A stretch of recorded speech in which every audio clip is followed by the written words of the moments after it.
G'day, Tragic here, and oh god, it's too big.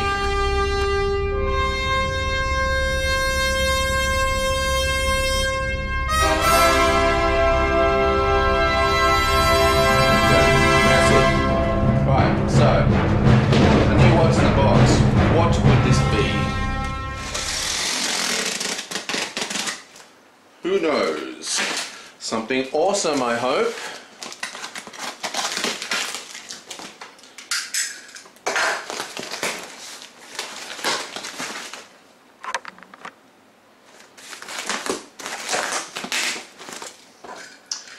Okay, so had such a massive day today. It's been ridiculous, whatever that is. Right. So let's put these out here. Spartacus. This is a game that made a pretty interesting splash. It's by the same guy who did the Firefly game, same company. They sort of specialise in TV show games. And there's a guy in my game group who loves this game, but we never really get to play it because it's owned by another guy who comes very rarely. So I pretty much got it for him. And I also got the expansion. Now the expansion, I don't know if you know this game, but basically it's sort of like an arena battle game, kind of. Like, you think it's an arena battle game, but it's actually basically about bluffing. You do bluffs and bets and stuff like that. And one of the biggest downsides was that while one person was in the ring, while two people, were in the ring, the other two people don't have a lot of interaction. They can place bets and stuff, but it's a little bit meh. This expansion allows it adds some new people, but it also adds, multiple gladiators in the ring at once. Then, Dominant Species. This is one of my favorite games ever. I absolutely adore this game.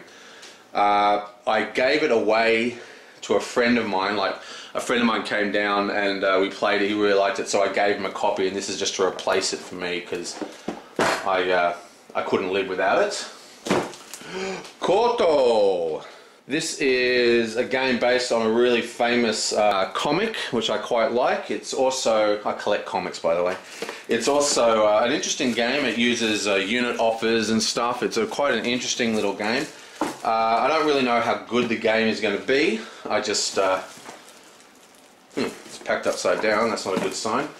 2 new data packs, Fear and Loathing and Double Time. That completes the Genesis cycle for me. Battlestar Galactica, another TV show board game. This is I think it's pretty famous. Everyone knows what this game is. And I did get one of the expansions, which is the Pegasus expansion. Now, there's like another 3 expansions for this game, and I really aren't planning to get them all. I just wanted the Pegasus expansion.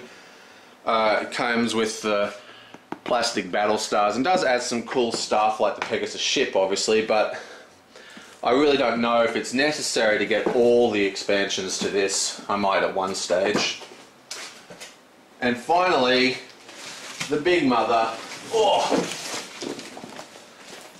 Myth. Oh, you can't even see it. Yoink. Myth. And this is not the Kickstarter version. This is just the base set. And I have none of the fancy other stuff. And that's it. It's probably my last purchase for a while. Okay, so let's have a look at these things. We'll start with Quarto, which is, interestingly, because it's very loosely shrinked, and the bottom is on upside down. The box lid's on upside down. So I'm suspecting that this is not exactly as new as it's supposed to be. I think it's been resealed. So we'll see how if it's all punched or anything. Okay, so beautiful art, great comic. Look at this. Just a work of genius. Look at that. Game rules, adventure handbook. Okay, so you have this kind of unit offer here, and things slide across, and I think Tom Vassel's done a rules overview of it if you want to check it out.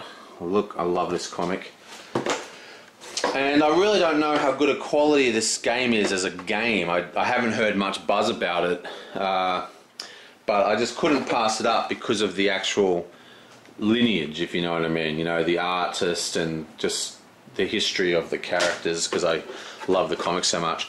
Ooh, really nice player boards for the offers. Oh, look at that. A beautiful, beautiful art on the background. Big panoramic scene.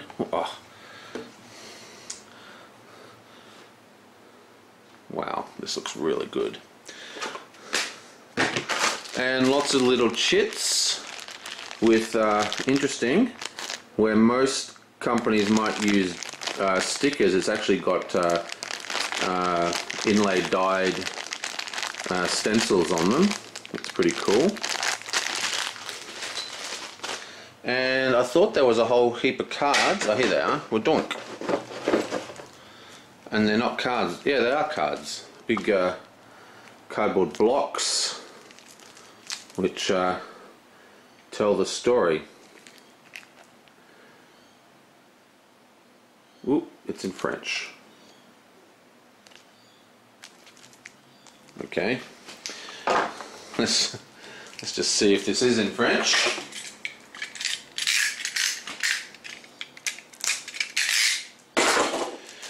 I'm pretty sure I'll be able to play it regardless of the language. Wow, these are not cards, they are tiny flimsy pieces of paper. There's just billions of them. They're linen, nice quality, but not what I was expecting.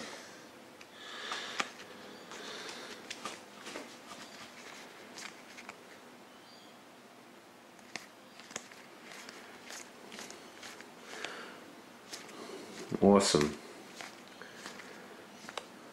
I love the way it's still black and white. Yeah. Ah, here we are. Yep. So that's the same card in French and English. And a whole bunch of languages. Sweet. Okay. We'll have to go through that.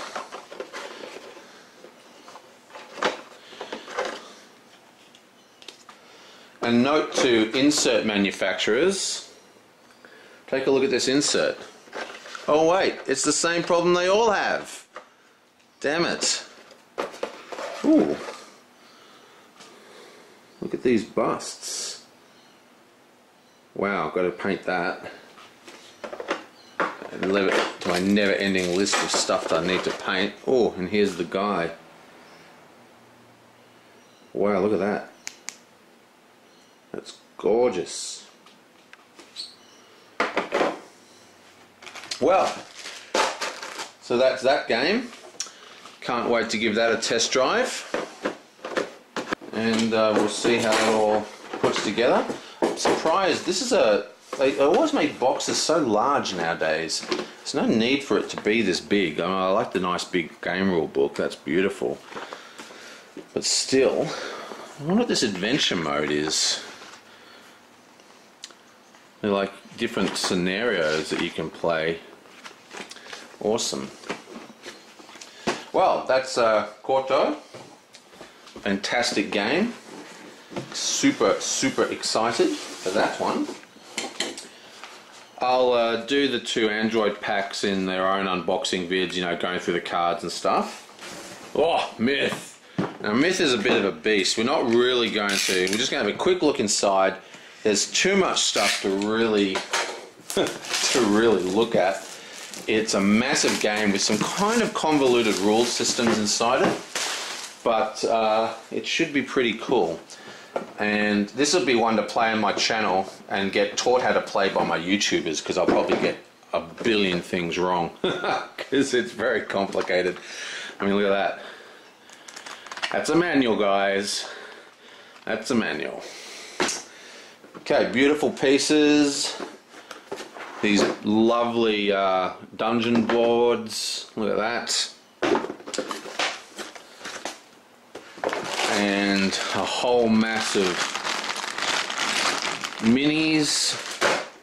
Yeah, so there's some normal 10-sided dice. There's a custom white one in there.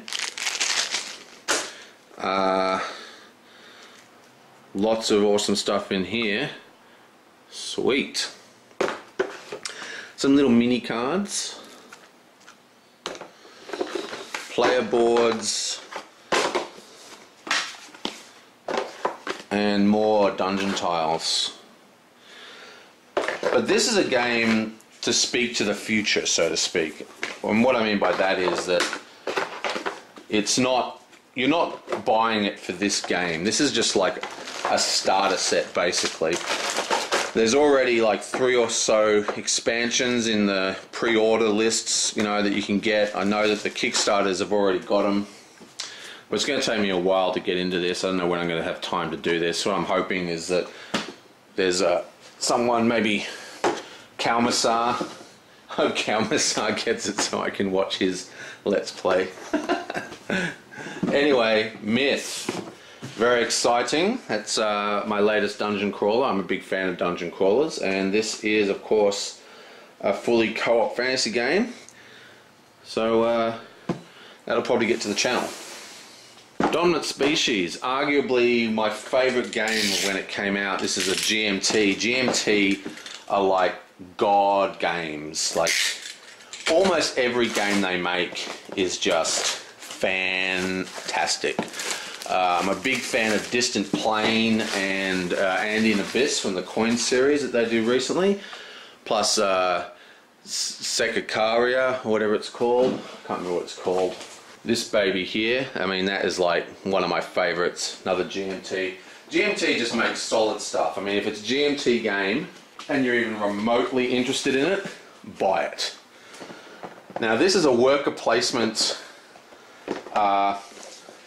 game.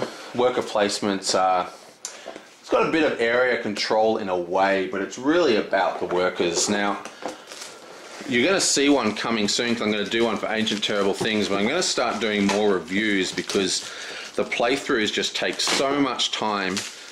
Not that I'm going to stop the playthroughs, I'm definitely not going to stop the playthroughs, but I'm going to start doing some of the more reviews and overviews just so I can get some of the cool games that I play, because I play a lot of games and they're not all, you know, co-op. Like this one, for example. This is freaking awesome. Okay, so over here you've got an action space that you fill with pawns. You put them on these like eyeball sockets and it goes down here, and these dictate the actions that you can do each turn. And you start with these tiles are filled out. This is a, oh, I'm bumping the camera. This is a example of like, well, this is how the board looks with the actual tiles. You put the tiles to match that pattern. It's like a little diagram of how they're set up. And what happens is every creature on one of these places, they need to be able to eat the food. So if you have birds here, the birds might need to be able to eat grain. The monkeys might have to eat meat. So you can't survive on a land where you're not adapted to do it. And you can change, you can modify your species, and it's all about surviving the ice age, I guess, because what happens is these tundra tiles flow out and the whole board starts becoming white and you get pushed off into the corners. This is a fantastic, fantastic game. I absolutely adore Dominant Species. It is one of my favorites, and it is a pretty heavy Euro, I guess you'd call it, but at the same time it's got huge amount of player choice, and it's one of those games where every time you play, you just want to play it as soon as you finish it because you know how you could have played better. Absolutely, I mean, seriously, beyond good. I mean, this is like beyond good. Okay, so now, lowering the bar a little bit, we're talking about Spartacus, which is a fun game, but not exactly what I would call a good game, so to speak. This is a game that thrives upon who you play with more than the game itself. I'm not saying the game is bad, I'm just saying it's the players you play with that really make it great. See, what happens is you take one of these these you know, Roman guys, and you've got an influence track here, and this influence cost, this is how much influence you have, that is increases your hand size, and is also used to pay for events and stuff. You've got, everyone has special abilities, and you've all got special stats. This guy's got all sorts of stuff, and you're vying for power, right, and money. And what you can do, you can become the host of the games. You get this host thing by winning various things. You actually got to bid for it, and that's really the crux of the game, is in the bidding system. They're blind bids. Oh, right. Get out of there. That's a bit hard to get out, isn't it? There we are. It's a blind bidding system. So this is the board you play around, but the actual arena takes quite a back seat. You buy, if I can find them, you buy, you know, slaves and gladiators like this guy, and you put them in the ring and fight. And people can bet on how the fight's going to come out and what's going to happen, and they can get money that way. And it's all about bluffing and annoying the other player. You got to like trick them. Like it's kind of like a negotiation game, I guess, but it's all about how the players interact around the table more than the actual game. I mean, the game is fun, but it's fun because of the players you play with. I mean, it's about how much they get into the backstabbing and the betting and the, you know, cheering on and, you know, getting into the spirit of, you know, going for the gladiators, because only 2 people are in the ring. Also, you would think, because we actually have an expansion to this, which I have not used, which adds a couple of new player boards, new cards, new fancy stuff. But what it really adds, that's very vital for me, is a new rule system that allows 4 gladiators to be in the ring at once, so you can have large matches with multiple people. Got some new figures, a whole heap of new dice. So it has an interesting dice system. The dice, you roll the dice, you've got defense dice, attack dice and everything, but the dice are also your health. So it's sort of like, the combat isn't as good as you would think, because pretty much whoever gets hit first is at a huge disadvantage. But this should put a lot of differences, because you don't have to bet on yourself to win. And you can pay other people to bet for you. And it's just like, it's how creative you are in the backstabbing and the conniving beyond the board that makes this game good. And it is a very fun game, surprisingly so. I mean, when people said, oh, there's a Spartacus game, I was as skeptical as the next guy. Like, seriously, a Spartacus game? As if that would be good. But it's actually pretty good. Well worth checking out. And we will be playing that soon, once I repop it. Now, I can't remember, but is that like a new printing with the new actor? Or is that the original old actor? Because the actor died. I can find out. Anyway, so that's Spartacus. Battlestar Galactica is another backstabbing game. I'm not going to bother opening this one because it's so famous and I'm getting tired and I'm getting called. My phone's beeping me. I should be down the road. But I've got the the Pegasus expansion, which adds the other ship. Some new Cylons, some new crew. And this is my favorite expansion for Battlestar because it doesn't add too much. Battlestar is one of those games that the expansions are just getting ridiculous. There's so much going on in the expansions that the original game is getting lost.